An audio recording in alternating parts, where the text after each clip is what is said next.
Во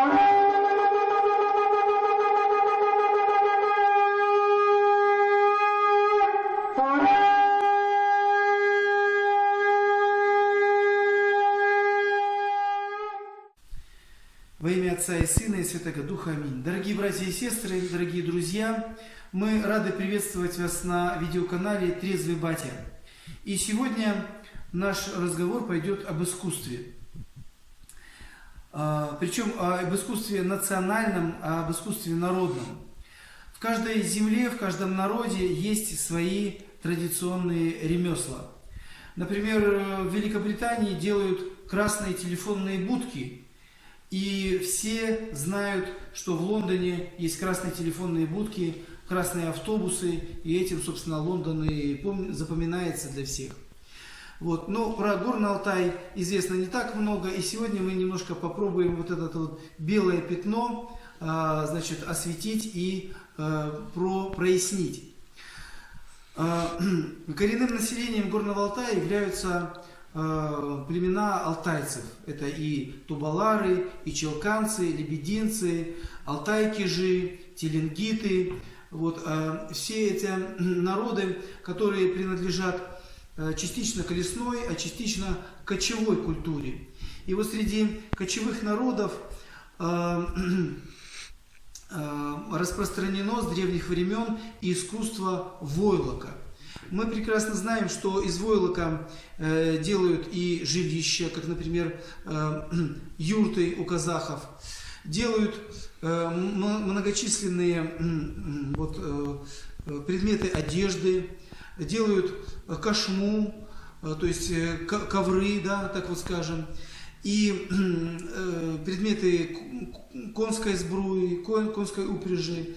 Вот, то есть теплый и мягкий войлок в кочевых культурах повсеместно используется. И эта древнейшая культура в пазырских курганах, которые были в 20 веке обнаружены и открыты на территории Горного Алтая, были обнаружены войлочные ковры высокого художественного уровня. И вот на нашем приходе мы решили в этом году попробовать провести такой творческий эксперимент, творческий синтез.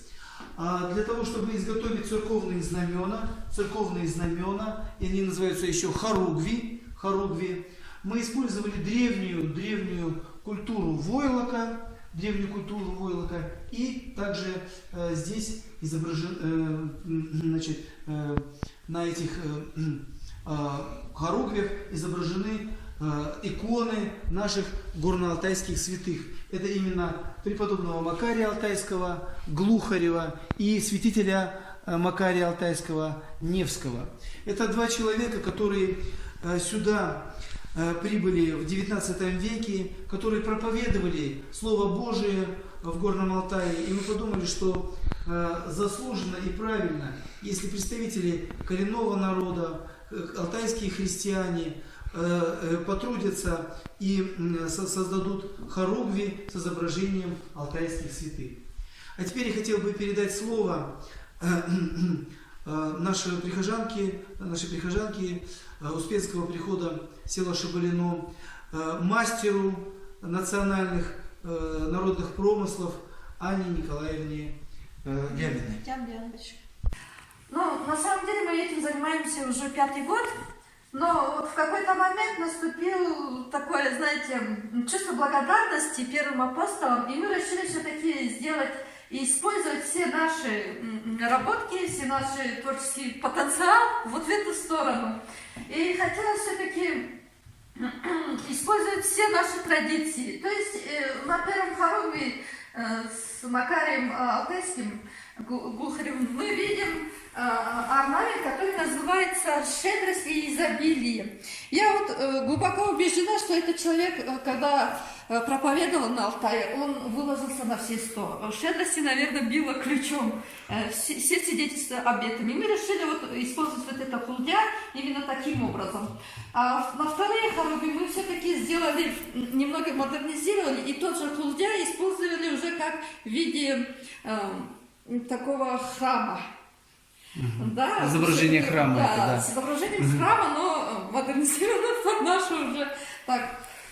Напоминает также узор этот алтайские реки. Вот мне, например, при взгляде на этот орнамент видятся алтайские реки. Да, вот, допустим, живая Бия, Катунь, может быть, это слияние их или еще что-то такое. Чулушман, Чуя. Да. Вот это и, конечно же, вот, мы работали не одни, и мы призывали, позвали, вернее, мастеров высокого класса, как Вера Байзиновна. И вот первый хоругвь, когда она шилась, она совсем с этой мелочью, скрупулезностью все это показала, нам научила. Уже вторые хоругви мы ориентировались на ее работу. Вера Байзиновна, расскажите. Еще вторую помощницу, простите, представьте. И моя родная сестра, Сокунокова Ксения. Тоже участвовала. Да, и еще одного человека здесь нету, она уехала. Это Акчинова Вера. Вот 4 человека мы это все делали. Сколько времени у вас ушло на это примерно? Ой, ушло на самом деле очень много времени. Работа вся ручная, от начала до конца вся ручная. И если сказать, какая техника использовалась, не нарушая никаких традиций, вся та же техника. То есть сначала мы ее раскладывали. Вернее, начиналось все с того, что мы собирали шерсть с народа, все приносили какие-то принадлежности, инструменты. Жертвовали средства, да, жертвовали средства, закупить. действительно, вплоть до того, что они приносили вот тот же самую сеточку, которой надо работать, нитки, иголки. И вот эта раскладка, она целый день занимает, потому что когда валяешь, на самом деле вот это полотно, она огромная, 2 на 2. Потом она уменьшается вот до этого реального размера. Первый день это чуть ли не неделю занимает только валяние, сушить, потом уже ручная прорисовка. И надо же еще как-то успеть было к установленным срокам. На самом деле это вот это хоругви, они легли, знаете, вот такое выражение есть, как сыр по маслу, а тут само собой легло. А вторые мы немного маленько уже как-то... Пришлось потрудиться да, еще дополнительно. Усилия дополнительные. Хорошо. Я вижу, что здесь вот традиционные кисточки, да, они есть как и в православной и христианской культуре, так и в алтайской культуре, да, правильно же, да? Вот. Здесь подкладка, это сделано из чего подкладка? Она белая, я вижу, что здесь. Это самоклейка. И вот этот полоски, какие они должны быть, они традиционные тоже используются. Вот так обязательно должна быть. Традиционном войлочном. Да, она обязательно должна быть. То есть, а это узор, вот это, по сути дела, он наложен, правильно я понимаю, да? Да, наложен и прорисован специальными иглами, прям шаг за шагом, нитка за ниткой. Ну, а что касается изображений святителя Макария и преподобного Макария, я хочу сказать, что это сделано уже с помощью современных технологий. Это печать на шелке, вот цифровая печать, да. И здесь получается у нас вот в создании этих хоругвей две используются технологии. Последнее слово техники – цифровая печать на ткани, да, и древнейшее искусство, которому несколько тысяч лет, это именно валяние войлока.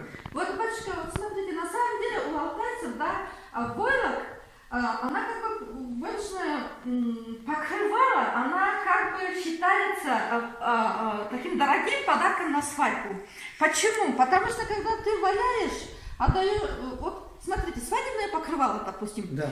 Когда валяют это покрывало, обязательно поют какие-то песни, потому что считается, пока ты ее валяешь, это ручная работа, она впитывает все, что возможно. Вкладываешь душу. Да, вкладываешь душу. И когда ты ее даришь, считается на свадьбу, то есть все позитив, все хорошее, вместе с этим даришь подарком частицу своей души, можно так сказать, да? Да, и мы вот, наверное, все прочувствовали, когда вот мы делали эту ручную работу, наверное, мы чувствовали вот эту благодать, которая исходила от них. Это, знаете, вот это действительно существует, когда ты делаешь. Ты чувствуешь уже благодать такую, что не ты отдаешь, а тебе отдают. Вот то есть это какой-то взаимообмен происходит, да? Вот такой. Я думаю, я сейчас не совру, если спросим, что... Попросим Веру Байзиновну, да. Мен Макарий Колгаровты көктөгөм. Очень ачык кычырып, Веру үйүнө кычырып, билеттен молитваларымды кычырып, көктөп, учундагы чачактары Алтай Бөйрөктүн чачактары ушкуш эдик. чачақтар едіп, көктөк ұшында бүткен гененді благодать болды. Жанан, Господи, деп күдерді ескекелдіс. Вера Базенна родом с древнего алтайского села Инигей, и она действительно является вот носителем старинных и древних алтайских традиций. Вот, мы благодарим, что вот у нас такой сплоченный коллектив, и действительно эти хоругви теперь сохранятся, может быть, не знаю, на сотни лет, поскольку будет стоять этот храм, я надеюсь, здесь будет ваш труд, и люди, приходя сюда, будут вспоминать. И от высокого церковного искусства я хотел бы сейчас еще перейти к искусству более для нас, так сказать, близкому. Своя рубашка ближе к телу. Да, это именно образцы, можно сказать, образцы, новые модели одежды. Они новые, хорошо забытые старые. Вот наши мастерицы сделали несколько пробных образцов, эскизов, можно сказать, вот, именно головных уборов. Здесь вы видите женскую шапочку. Прекрасный фасон, посмотрите, она в себе сочетает и древние традиции, и новаторство, и практичность. То есть в этой шапке не холодно, потому что ушки закрыты, и вместе с тем, посмотрите, что прекрасный, такой удивительный, современный и модный фасон. Вот. А второй головной убор тоже пока он сделан в черновом варианте. Я думаю, что мы будем продолжать. Это мужская шапочка. Я знаю, что в Грузии делают подобные шапки, но это абсолютно аутентичный, именно алтайский вариант. Посмотрите, значит, верхняя часть разделена на 6 сегментов, 6 секторов, и каждый из этих секторов, он представляет собой какой-то образ. Вот здесь я вижу, что это образ, набросок, ну, иконы, может быть, даже какой-то, да. Здесь вы видите, это свеча, вот здесь аил изображен, дерево, да, вот, это может быть земля или какая-то сфера, может быть, вселенная целая, и здесь это набросок летописи. И вот я хочу сказать, что я сам очень заинтересован, хочу оформить заказ уже на такую шапочку. Сейчас я попробую ее померить, эту шапочку. Вот. Как буду себя чувствовать, сейчас с вами поделюсь. Ну-ка. 58 размер, да? Мне надо 59. Но и 58 даже хорошо сидит. При должном старании. Вот сейчас попробую свои ощущения передать.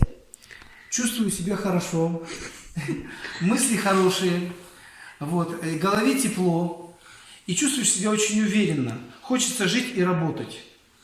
Хочется жить и работать.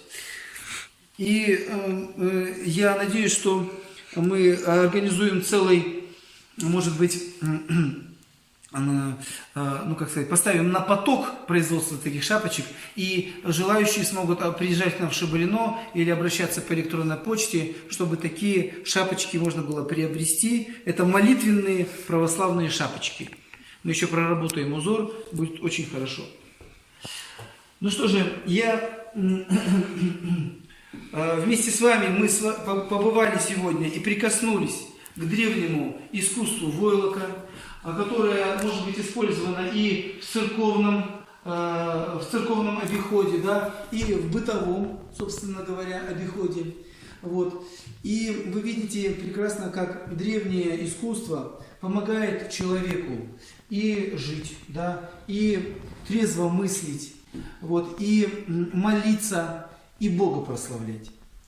Поэтому вместо того, чтобы надевать какие-то сомнительного качества китайские вещи, которые там, не знаю, на год или на два, хватит их или нет, я призываю всех возвращаться к корням, вот, работать с нашими национальными традициями, с нашей национальной культурой. Вот. И это те вещи, которые останутся на века, которые останутся нашим детям и внукам. и мы можем эти вещи передать по наследству, чтобы дети вспоминали, вот это шапочка моего отца, вот это хоругви, допустим, которые были созданы в начале 20 и 21 века, да, уже получается, в начале 21 века. Давайте возвращаться к корням.